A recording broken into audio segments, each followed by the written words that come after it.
Hello, I'm William Gallagher, and this is 58 Keys, which, as ever, as always, is for writers. Writers like you and me who use and who write on Macs and iPhones and iPads.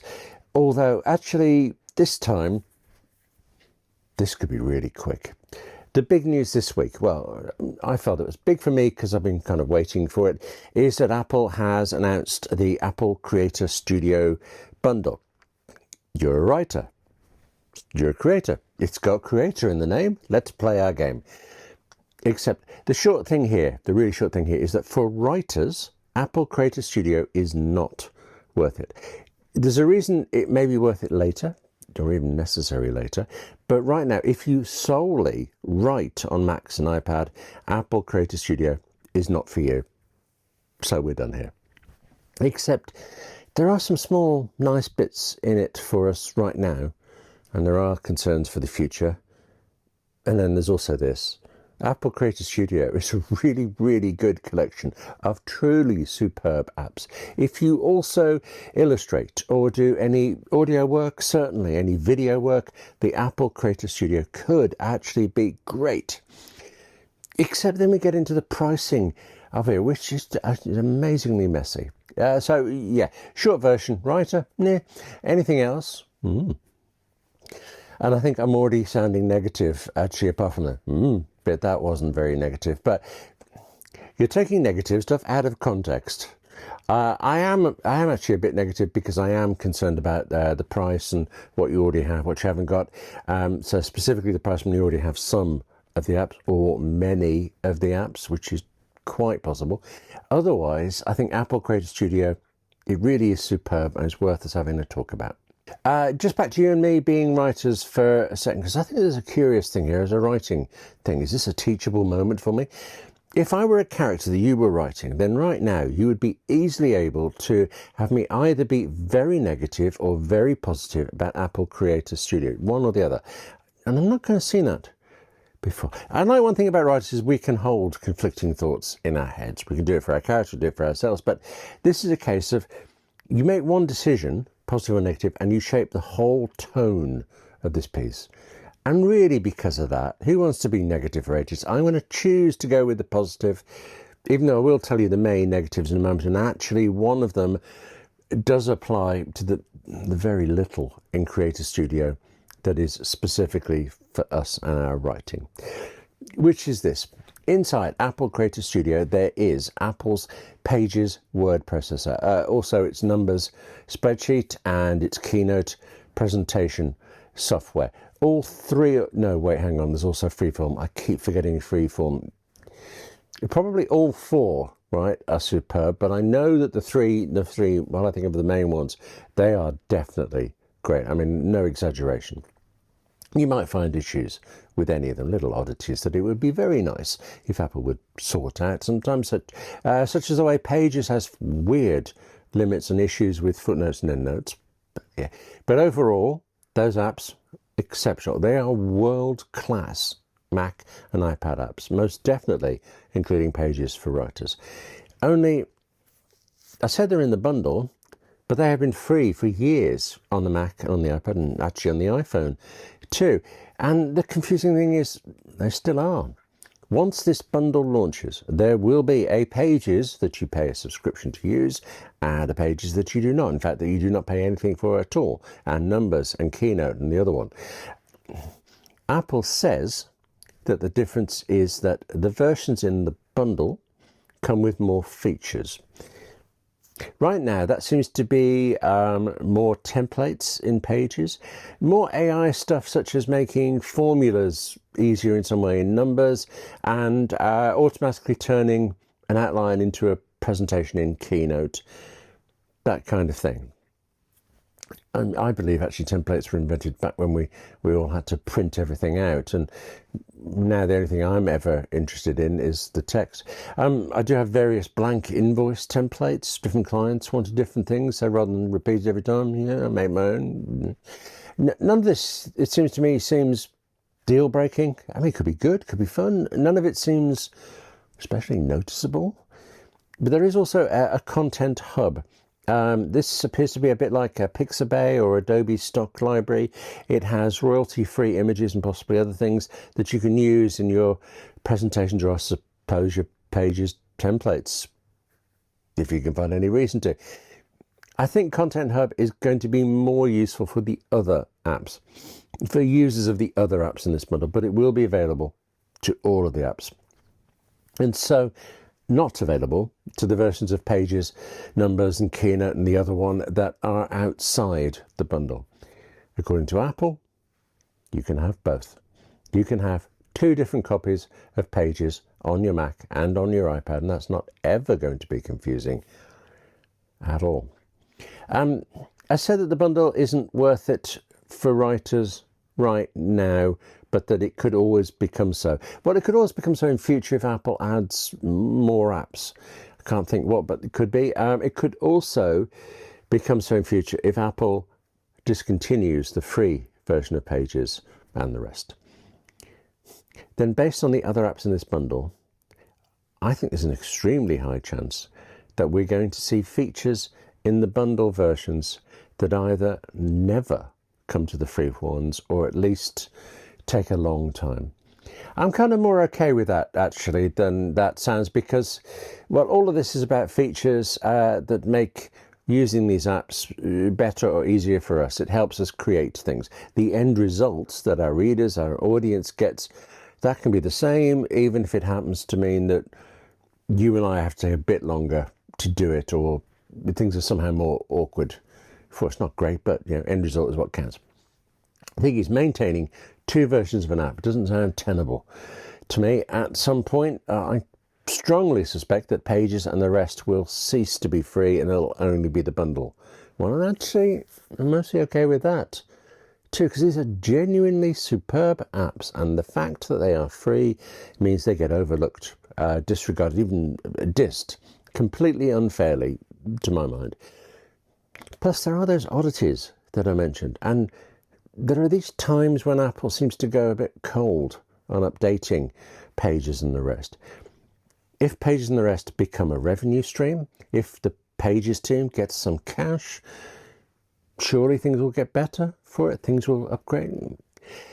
So right now, nothing, I think, to make us buy the bundle. In future, we might have to.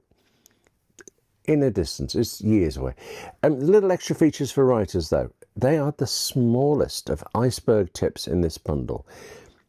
It doesn't matter at all, actually, if you solely write, but if you do other types of creative work on your Mac or on your iPad or both, there is so much more in Apple Creator Studio. I think you need at least one of the apps in it before it's practical to subscribe. But then there is a 1-month free trial. And this could well be the time to get into image editing or audio editing or video work, all of which, I've got to tell you, I relish doing, and all of which I so firmly believe use the kind of same mental muscles that our writing does. So there are 3 strands or tiers really of apps in Apple Creator Studio, with one being those little extras for Pages, Numbers and Keynote, and the other one. After that, there are the 3 major apps, Apple's absolute best, and ones that are true creator tools. These 3 are on both the iPad and the Mac, and they are the reason to subscribe if you're going to subscribe. And then lastly, there are the 3 more that are like adjuncts, accessories, kind of companion apps. Right now, those are solely on the Mac. So if you exclusively work on the iPad, they are worthless to you, but you're still paying for them. Be positive, William. Let's face it, I mean, there's a lot to be positive about. Really, really is. Okay, including actually those 3 major apps. I use all 3 already. I would tell you that I use them extensively, and that they are a critical part of my business, but I know they're also so powerful that I'm really clear I'm only using a fraction of what they're capable of. I'm still very happy with them.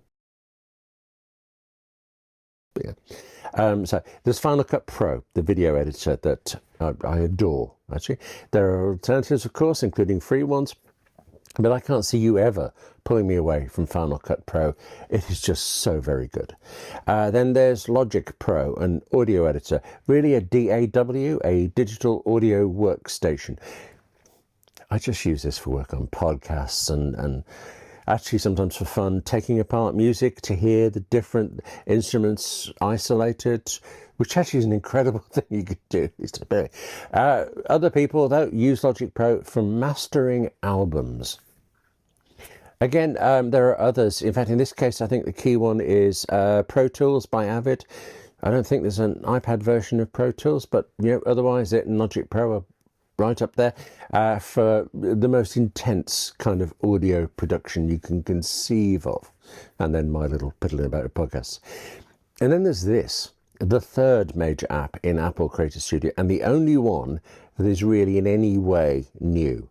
It's Pixelmator Pro.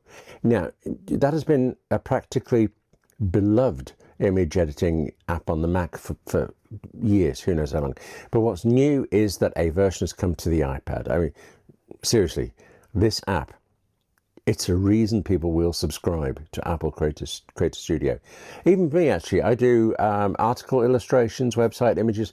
All of the YouTube poster artwork for this channel is done in Pixelmator Pro for the Mac. And it being available on this sheet of glass is extremely tempting. Plus, on the iPad, Pixelmator Pro has features that will work on with the Apple Pencil. And while I don't fully know what they all are, yet I do know that I really enjoy using the pencil for other work on the iPad. I can well see that this is going to be a boon. And I can see that Logic Pro has extra features too. It's got an AI synth thing that's part of creating music in the app as well as editing it. Final Cut Pro gains kind of a related feature. You can have it help you cut video to music more easily, find the beats. Actually, Final Cut Pro will also automatically create video montages for you, apparently intelligently picking out the best shots from your work. Or, for an example of things that I will actually use, you're going to be able to search Final Cut Pro's automatic transcription. So there you are with, say, hours and hours of video footage, and you can search, you can type the text to search for every time I say, or the other one. Or there's a nice example Apple shows. We haven't seen it yet, but Apple shows it. You can search in Final Cut Pro for every bit of footage where you've got someone climbing stairs, for example.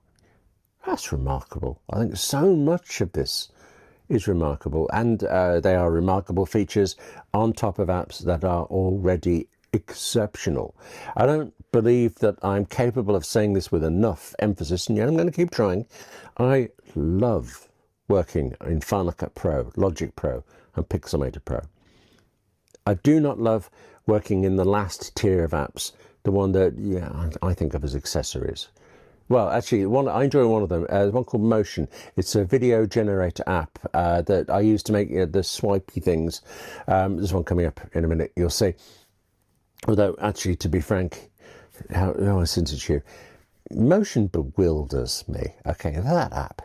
There's also a compressor for Final Cut Pro videos that makes smaller videos while keeping the picture quality high, and it also prepares videos for different platforms. And then there's Main Stage for Logic Pro, the sole app in this entire bundle that I've never used. It's for when you are performing your Logic Pro music live.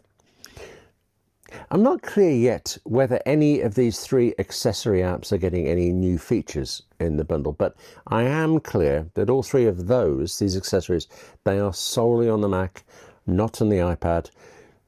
And I'm also clear that all three already existed outside the bundle, and all three still will. Those three aside, the others, they're all getting new features in the bundle. Whether that's, I think, quite significant ones in Final Cut Pro and Logic Pro, or little extras as in Pages and Numbers and Keynote and the other one. Only all of these extra new features, they are, as I say, in the versions of these great apps inside the bundle, not outside. And outside is slightly messy. It's not the thing I said that there are free versions of these apps, but that there are versions and that they are now different. And again, that points, I think, to a time when we will surely no longer be able to buy these apps that you buy and keep the free ones, and then we'll instead have to subscribe to the bundle. Oh, here's a motion sting, by the way. Look at that. So pricing, this should be simple, but it isn't. Apple Creative Studio is a subscription that costs either $12.99, that's dollars or pounds, per month, or $129 or pounds per year. You can share the whole bundle with your family, so up to 5 people, which is great, or, and I do mean or, this is separate, you can't share this. If you are a student or you work in education, you can, on your own, subscribe for $2.99 per month or $29 per year. If that is you, just go get the bundle. Stop listening to me. £30 or dollars a year for all of this. Just ludicrously great. Run to subscribe. But this bundle, it starts to get complicated. For one thing, this is a list of a set of apps across the Mac and the iPad. It does not matter if you're an iPad only user or a Mac only user. It's one set across the lot, and tough if you can't use the one on the platform you haven't got. It also doesn't matter if you have any of these apps already. Now, Pages, Keynote and the other one, yes, you have that for free, but you can have bought every other one of the apps, the major ones and the accessories. Well, not quite. The major one, Pixelmator Pro for the iPad, that is brand new, never been available before in any way. But with the rest of them, you could. So on the Mac, you could have bought Final Cut Pro, Logic Pro, and Pixelmator Pro recently. Yeah, you can buy all of those. You still can buy all of those according to Apple. You don't have to get the bundle. You can buy the original. Same thing of different versions, different features. One day, surely it'll come together. The accessories as well, motion compressor, main stage, were available separately, are still available separately, all of that. Okay, but the thing is, in a bundle, there's a decent chance, if these apps appeal to you enough, then you've already got one or more of them. I mean, just in my case, apart from Pixelmator Pro on the iPad and main stage on the Mac, I've already got all of them. So surely I shouldn't subscribe yet, but I want Pixelmator Pro on the iPad. I expect I'll want some of these new features that are coming along. I also figure that eventually at some point you may have to subscribe. So just get in now, ditch the other versions. I don't know. There are people who've just bought Logic Pro and Final Cut Pro, like an hour before the announcement, and that's ouch.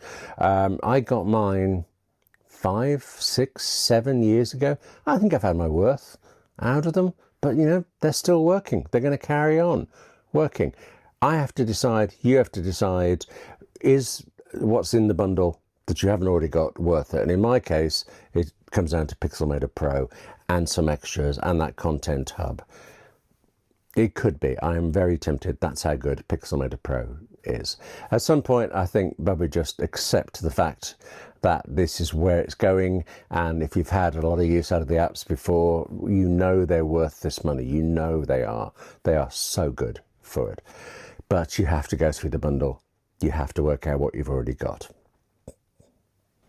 Oh, one more thing. How can this get so complicated with the pricing? So, the bundle price, I said that thing about that you may already have some of the apps on the Mac and things, you may have bought them outright, but as well as buying them outright, Final Cut Pro and Logic Pro on the iPad have only ever been subscription. So they haven't been out that long, 2023 they came out, but from then until now and onwards, they have been subscription only. So you might already be subscribing to one or the other. I subscribed to Final Cut Pro on the iPad and I like it very much. I've been very tempted to get Logic Pro, but it used to be till now that were I to get Logic Pro for the iPad, I would be taking out a separate subscription. I would be doubling my monthly spend. And I was thinking, I know it's only £5 in my case a month, but these things add up. What did I need Logic Pro enough on the iPad? Would I use it enough? And actually I figured no. On the Mac, yes. The iPad, no. Okay, still very tempted, but where it used to be that to go from Final Cut Pro to also having Logic Pro, I would double my monthly spend. Now, to get Logic Pro on the iPad in any way, I would have to almost triple my spend. I would have to go for the bundle. If you already subscribe to Final Cut Pro and or Logic Pro, you can continue with that. You can continue paying that $5 a month seemingly forever. If you ever switch to the bundle, that's gone. If you ever drop out of it, apparently it's gone. Nobody new can come into that price range thingy. So I feel like I've got Logic Pro. Listen to me, I've decided to buy this bundle, haven't I? I've decided to subscribe. You saw me decide. You saw me before I did. Okay, when I subscribe, I will have Logic Pro on the iPad, and that is going to be a treat, but you're paying for it. Over time, I think all of this pricing complexity is going to go away because people will just have the bundle and it will just be that flat rate for it. And they're going to be apps you use, apps you don't, but I think you'll spread. Over time, this pricing I think is very good for what you get, especially if you can get the education version. I feel like I've got my head just spinning with prices and apps and what have I got and what's coming and what, yeah. Instead of just kind of stepping back and looking at this as a really good bargain on it by itself. It's interesting, I've heard an argument, quite a persuasive argument, that Apple Creator Studio is Apple's attempt to equal or supplant even Adobe Creative Cloud, Adobe's vastly, vastly more expensive and actually vastly more expansive set of apps for creators. Okay, I think it is Apple going in the same area. The thing is, I don't think it matters. It's certainly true. Apple, ludicrously cheaper than Adobe, but not to disregard money, but I don't think it matters, because if you feel about Adobe Photoshop the way I feel about Apple Final Cut Pro, then the fact that there is a cheaper or even a free equivalent out there somewhere, it doesn't matter. I mean, you might grumble about the price and things, but other than that, it's like, yeah, I really, really want to buy this car, but there's a bicycle over there that costs much less. Not to be ignored, but you need the thing you need to do the work you need to do. I just do think that Apple Creator Studio is going to be that for a lot of people. And I know it all kicks off on January 28th, 2026. That's when all of this will be available. And yeah, that's when I will be pushing the button for it. We'll see. Anyway, that's it for this edition of 58 Keys. Thank you very much for watching. Now take care of yourself. Go write more. Go create more as well. Use all these tools. Do everything. Write something and then film it. Yeah, you have the tools. Yeah. Take care of yourself though, and I'll see you soon.